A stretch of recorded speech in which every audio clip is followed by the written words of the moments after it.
Ini sangat menyedihkan, memprihatinkan, miris kalau saya melihat ini, dan bisa merusak tatanan demokrasi yang sudah berjalan baik ini.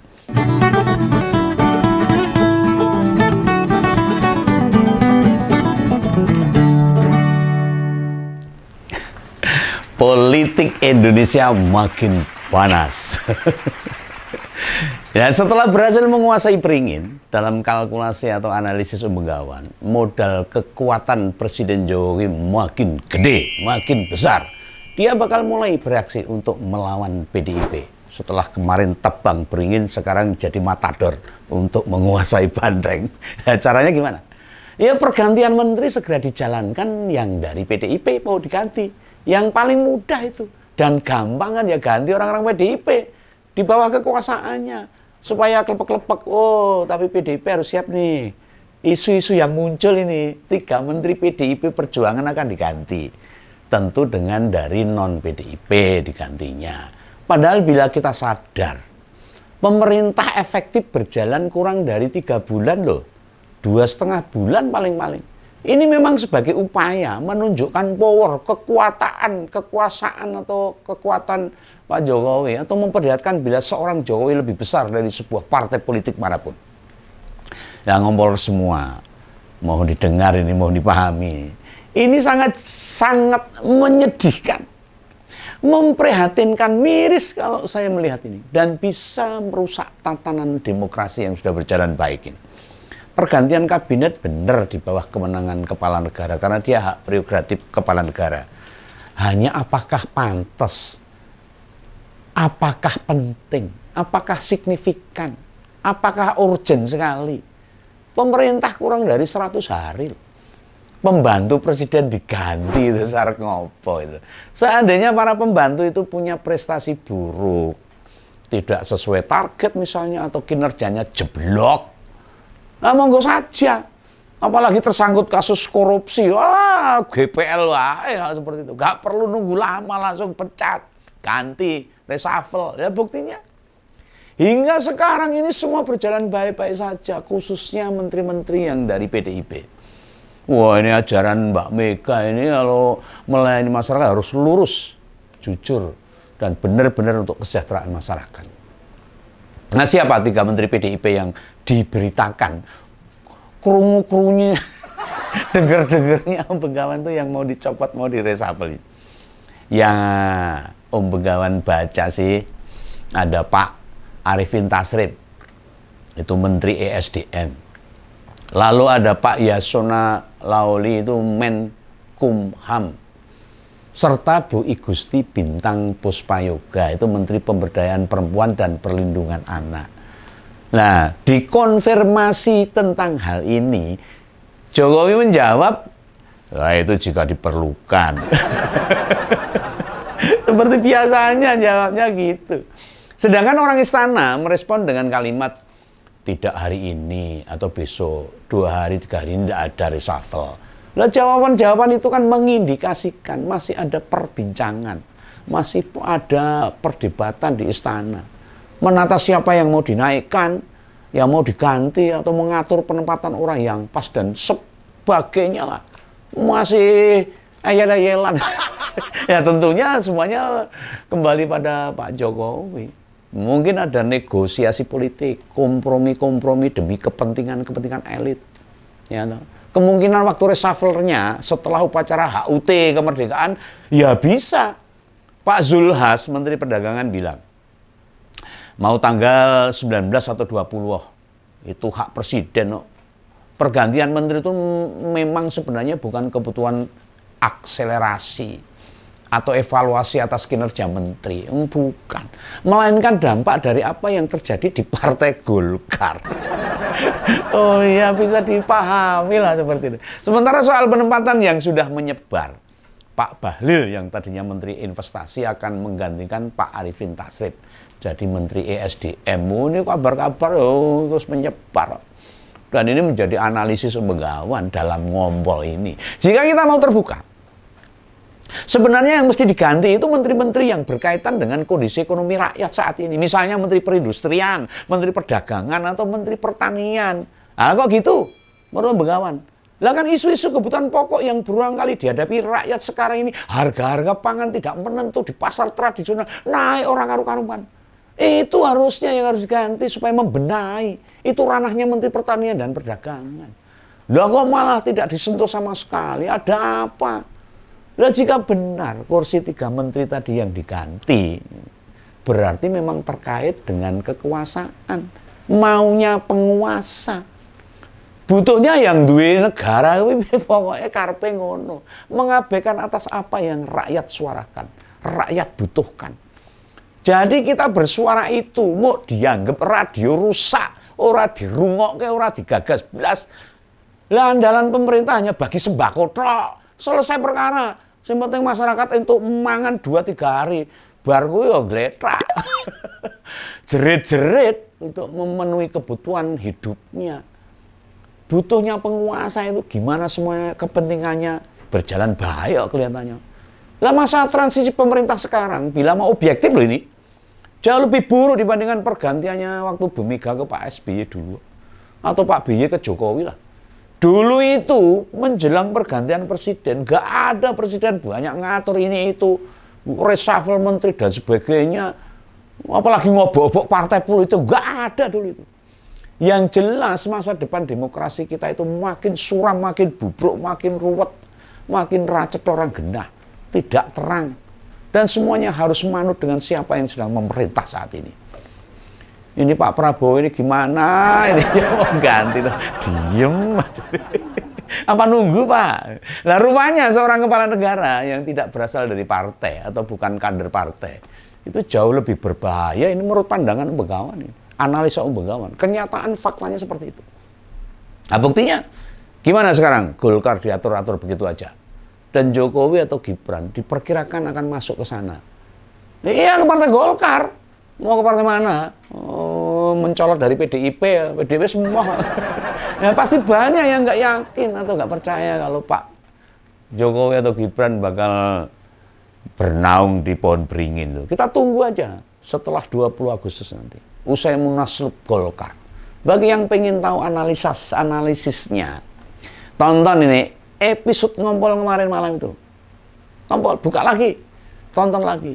Dan dalam acara di DPP PDIP kemarin pagi, Bu Mega menegaskan ada pihak yang mau ambil alih PDIP juga, bukan hanya Golkar. Maka saya katakan tadi, setelah tebang pohon beringin mau jadi matador untuk menjinakkan bandeng. Ya moga-moga bandengnya wah garang ya.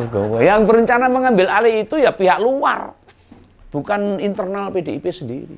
Sehingga pikiran Bu Mega, Mbak Mega yang berencana pensiun itu ya kemudian dibatalkan. Rasido tetap dipegang Mbak Mega supaya PDIP solid. Ya, rencana PDIP tahun depan menggelar kongres. Semula memang jabatan ketua umum akan dilepas oleh Mbak Mega. Mau diberikan kepada siapa yang pantas untuk memimpin partai besar di Indonesia ini. Partai yang taat akan konstitusi, taat dengan demokrasi, taat dengan Undang-Undang Dasar 1945. Nah, berhubung ada orang-orang yang mau masuk, merebut partai, ngobok-obok partai, ya terpaksa rencana mundur Mbak Mega itu dibatalkan. Apakah ini pertanda Mbak Mega sadar diri nih, mulai tahu ini kalau Jokowi semula mau masuk ke sana pada tahun lalu tuh, kan ada suara-suara bila Jokowi bakal jadi ketua umum PDIP. Ya ini bisa jadi, ini analisis Begawan, pendapat Begawan. Lah beberapa rencana tadi sudah terbaca duluan. Wah, akhirnya benteng PDIP diperkuat. Sehingga membuat beberapa petinggi PDIP menghadang dengan keberanian mereka. Tidak memberi akses masuk ke kalangan kandang banteng itu. Lah Begawan sih tahu lah. Pak Jokowi memang bukan politisi kacangan atau politisi murahan. Hanya mainnya aja level kecil. Hanya ada 3 partai yang disasar untuk dikuasai. Siapa lagi jika bukan PDIP, Golkar, dan Gerindra. Lah di PDIP posisi Bu Mega ini kuat banget kok. Wah, kuat sekali, nggak bisa diugrek-ugrek, nggak bisa.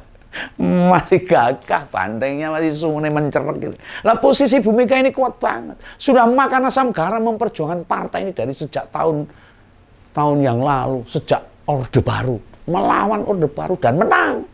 Bahkan hingga dikoyak-koyak penguasa Orde Baru, buktinya tidak tumbang sama sekali, malah membesar dan menjadi pemenang partai politik di Indonesia ini. Tidak mudah masuk ke sana. Apalagi mengambil kursi untuk mengendalikan PDIP. Susah. Semua masih patuh dan taat pada ketua umumnya. Konsisten pada ideologi marhainisme. Itu kader-kader PDIP. Begitu orang-orang berideologi lain mau ngobok-obok. Sudah terbaca duluan. Dia punya keker jarak jauh. Ini harus ngobok ini.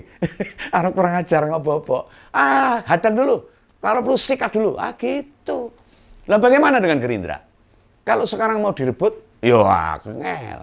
Karena Pak Prabowo akan jadi presiden. Mau bagaimanapun terpilihnya Prabowo sebagai presiden, buat para petingginya nggak bisa main-main. Mereka makin solid dong, dan susah diintervensi. Lah beda soal bila di Pilpres kemarin Prabowo gagal menang, mungkin. Maka mudah buat ngambil alih kekuatan di sana. Nah makanya, peluang terbuka ya hanya ke Golkar.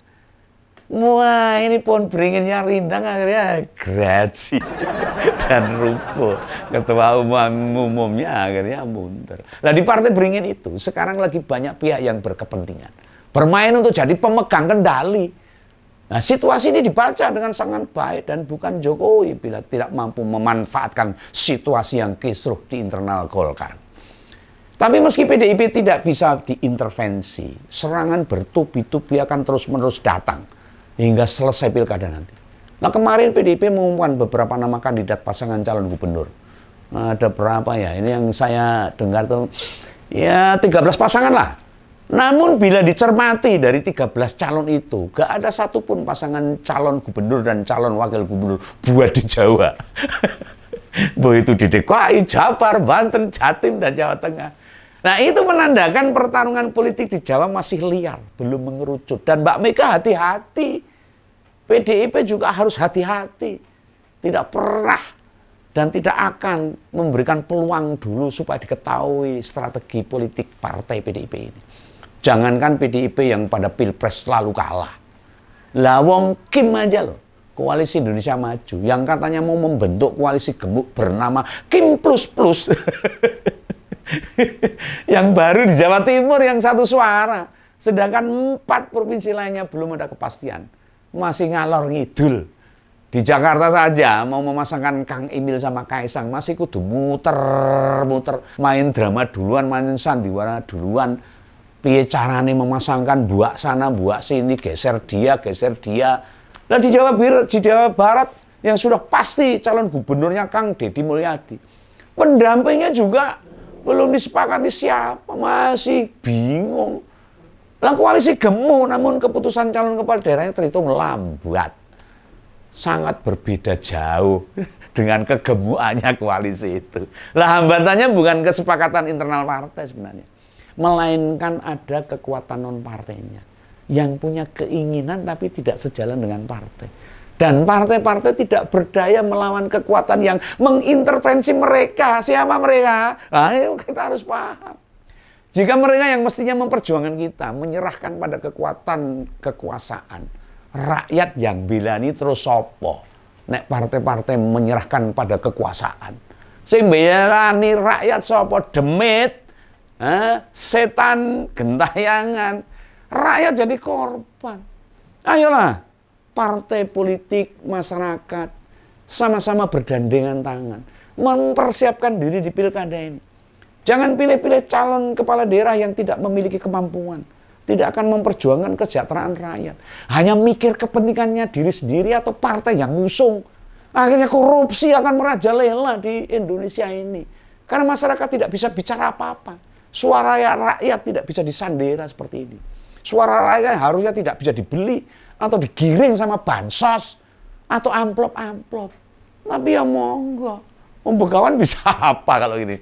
Jika masih memilih orang-orang dekat kekuasaan, hanya bisa demi selfie, foto bareng, nompo duit 100.000 atau 200.000, bansos beras 5 kilo ya silakan. Berarti nilai harga diri kalian memang segitu nilainya. Ayolah, ajak teman, saudara, tetangga yang tidak mau menjual murah suara mereka. Kesejahteraan kita bergantung bagaimana cara seorang pemimpin memimpin kita. Jangan salah memilih pemimpin. Itu ya. Salam kawan.